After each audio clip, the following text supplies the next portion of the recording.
आज आप लोगों का पहला पाठ है आत्म परिचय, जिसके रचनाकार यानी जिसके कवि हैं हरिवंश राय बच्चन। छायावादोत्तर काल के प्रमुख कवियों में हरिवंश राय बच्चन का नाम लिया जाता है। अब सबसे पहले कवि का सामान्य परिचय मैं आप लोगों को बता देती हूँ। हरिवंश राय बच्चन का जन्म 1907 में इलाहाबाद में हुआ, यानी उत्तर प्रदेश में। तब हमारा उत्तराखंड भी इसी उत्तर प्रदेश में सम्मिलित था। अब इन्हीं के जन्म सन के समान ही हमारे हिंदी साहित्य के अनेक साहित्यकारों का जन्म हुआ था। महादेवी वर्मा का जन्म भी 1907 में हुआ था। जो हमारे हिंदी साहित्य के प्रख्यात समीक्षाकार हैं आचार्य हजारी प्रसाद द्विवेदी, उनका जन्म भी 1907 में हुआ था। तो दो बातें एक साथ क्लियर हो गई, आचार्य हजारी प्रसाद जी का जन्म भी और महादेवी वर्मा का जन्म भी, जो कि हमारे गद्य भाग में है। अभी क्योंकि हम कवि का सामान्य परिचय बता रहे हैं, तो उनकी मुख्य रचनाएं हैं मधु कलश, मधुबाला, निशा निमंत्रण, क्या भूलूं क्या याद करूं, नीड़ का निर्माण, सवेरे से दूर आदि इनकी प्रमुख रचनाएं हैं। और इनकी जो मृत्यु हुई है वो 2003 में मुंबई में हुई, क्योंकि यह अपने जीवन के अंतिम दिनों में मुंबई में ही निवास कर रहे थे। इनके साहित्य का जो परिचय है वह परिचय जीवन परिचय से बिल्कुल अलग होता है। साहित्य का परिचय ये हुआ कि उनके साहित्य से संबंधित जो बातें कही गई हैं। अब साहित्य कविता भी उन्होंने लिखी है, गद्य भी उन्होंने लिख रखा है, लेकिन यहाँ जो एक आत्म परिचय नाम की इनकी रचना है, उसी रचना के आधार पर हम इस साहित्यकार का परिचय देंगे। सबसे पहली बात, पहला पॉइंट है भाषा। अब आत्म परिचय कविता में जो इनकी भाषा है वो विशुद्ध हिंदी खड़ी बोली है, और कविता में भावों को अनुरूप बनाने के लिए कहीं कहीं तत्सम और तद्भव शब्दों का प्रयोग किया है, कहीं आंचलिक शब्दों का भी प्रयोग किया है, और दूसरा इसका शीर्षक आता है शैली। अपनी कविता को सशक्त बनाने के लिए पाठकों तक शीघ्रतम उसका उपयोग प्रदान करने के लिए उन्होंने पहली जो अपनी शैली प्रयोग की है, रचना के हिसाब से, रचना का जो नाम है उसी के अनुरूप आत्मकथात्मक शैली का प्रयोग किया है, कहीं कहीं मुहावरेदार शैली का भी प्रयोग किया है, और कहीं कहीं संबोधनात्मक शैली का भी प्रयोग किया है। व्याख्या बताते समय जहाँ ये पंक्तियों में संबोधनात्मक शैली, आत्मकथात्मक शैली और मुहावरेदार शैली का प्रयोग होगा, मैं वहाँ पर स्पष्ट करते जाऊंगी कि कहाँ कौन सी शैली का प्रयोग हुआ है। अब है अगला पॉइंट, रस। क्योंकि कविताओं का वर्णन करते समय सभी साहित्यकार यह ध्यान रखते हैं कि कविता में किस प्रकार के रस का प्रयोग हो रहा है। अब यहाँ जो ये आत्मपरिचय कविता है, इसमें साहित्यकार ने सामान्य रूप से शांत रस का प्रयोग किया है। शांत रस यानी कविता का वह भाव जिसमें पाठक के मन में किसी भी प्रकार की कोई हृदय में कोई उथल पुथल नहीं हो रही है, वह सामान्य रूप से कविता को धारा प्रवाह तरीके से कह रहे हैं। फिर अगला है छंद। अब साहित्यिक दृष्टि से हिंदी साहित्य में छंदों का बहुत प्रयोग होता है, लेकिन यह छायावादोत्तर काल के साहित्यकार हैं तो छंद मुक्त कविताएं भी लिखते हैं छायावादोत्तर काल के साहित्यकार, और आधुनिक युग से भी इनका जुड़ाव हुआ है। छायावादोत्तर का अंतिम चरण है और आधुनिक काल का प्रथम चरण है, तो ये दोनों युगों के प्रवर्तक माने जाते हैं।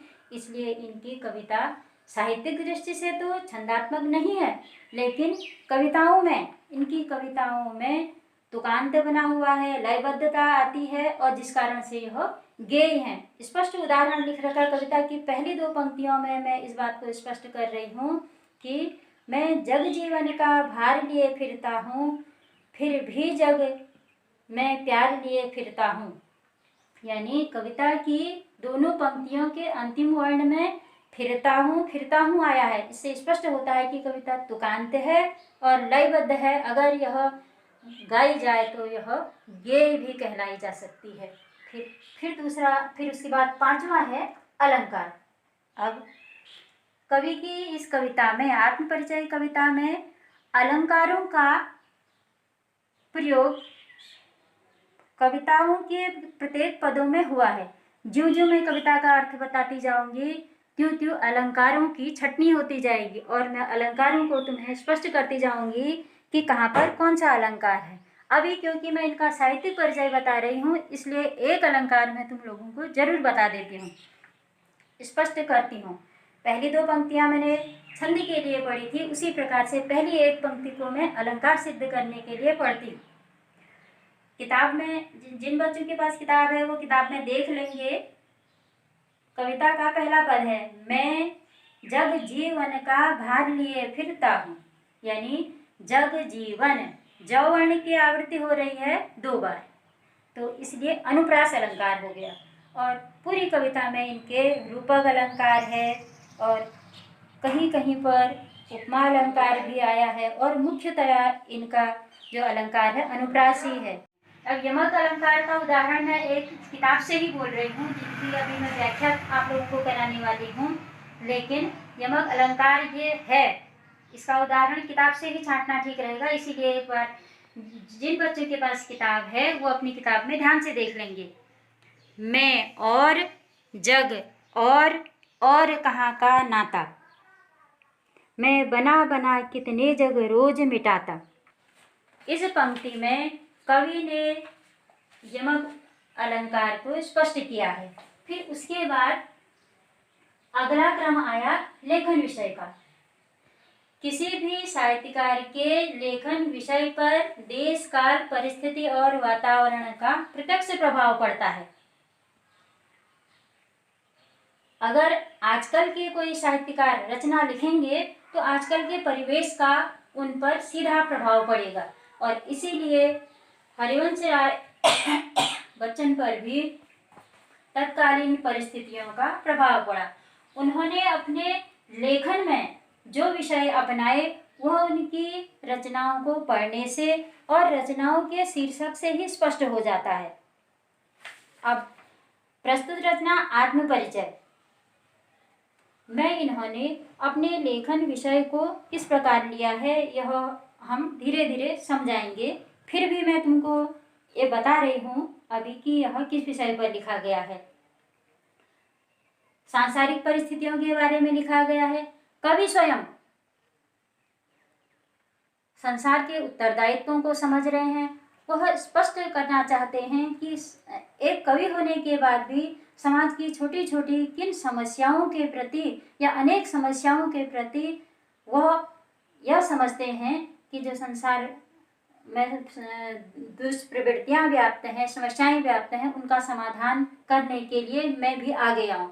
और उसके लिए उन्होंने जो साधन चुना है, जिसको हम औजार बोल देते हैं, वह औजार चुना है, वह अपना लेखन चुना हुआ है और अपनी रचनाओं के माध्यम से वह संसार में फैली बुराई और अच्छाई, यानी अच्छाई को तो उजागर करेंगे और बुराई को वह समाप्त करने का प्रयास करेंगे अपने औजार अर्थात अपने कलम से। यह रहा उनका लेखन विषय। और इस प्रकार से जो उनका साहित्यिक परिचय है, जिसके माध्यम से वह अपनी रचनाएं लिखते हैं, स्पष्ट करते हैं, पाठकों को प्रसन्न करते हैं, वह आधार यह है। और वह सिर्फ इन्हीं साहित्यकार का आधार नहीं है, यानी हरिवंश राय बच्चन का ही साहित्यिक परिचय यह नहीं है, बल्कि हिंदी साहित्य के सभी साहित्यकार, चाहे वह काव्यकार हों चाहे वह गद्यकार हों, अपने साहित्य को का लेखन करते समय इन सब बातों का ध्यान रखते हों। उनकी भाषा कैसी हो, उनकी शैली कैसा हो और उनका जो लिखने के बाद पाठकों को जो आनंद प्रदान करने वाला हो वह किस प्रकार का हो, कविता में किस प्रकार के छंद का प्रयोग हो, अलंकार कौन कौन से समावेशित हों और लेखन का विषय क्या हो। क्योंकि आज हम हरिवंश राय बच्चन जी की जो रचना है आत्मपरिचय, इसके बारे में पढ़ेंगे, यानी इसकी व्याख्या पढ़ेंगे। इससे पहले इसके कठिन शब्दों के अर्थ मैंने ये लिख दिए हैं, एक बार मैं इनको मौखिक बोल देती हूँ। भार यानी उत्तरदायित्व, उद्गार मनोभाव यानी मन की बात, निज अपने यानी व्यक्तिगत जिसको बोल देते हैं, उपहार यानी पुरस्कार, आजकल हम लोग बोलते हैं गिफ्ट, वही।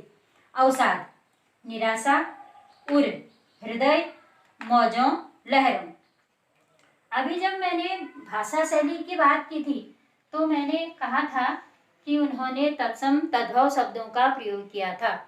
जैसे तत्सम शब्द तो विशुद्ध हिंदी के शब्द हुए, यानी मूल रूप से संस्कृत के शब्द, जैसे उद्गार शब्द, और तद्भव शब्द हमारी लोक प्रचलित भाषा के शब्द हुए। अब इन शब्दार्थों में जो ये मौजों शब्द है, जिसका अर्थ यहाँ पर लहरों बन रहा है, यह तद्भव शब्द है। तो यह इस उदाहरण के आधार पर हम कह सकते हैं कि उनकी रचनाओं में तत्सम और तद्भव शब्दों का यथोचित प्रयोग हुआ है, और इन्हीं लोक प्रचलित शब्दों के आधार पर, इन्हीं लोक प्रचलित शब्दों को पढ़ करके ही हम जल्दी से जल्दी सामान्य पाठक इसका अर्थ जान लेता है, और इस अर्थ को जान करके ही वह स्वयं को अभिभूत मानता है। और वास्तव में यही किसी भी साहित्यकार की रचना को लिखने का उद्देश्य होता है।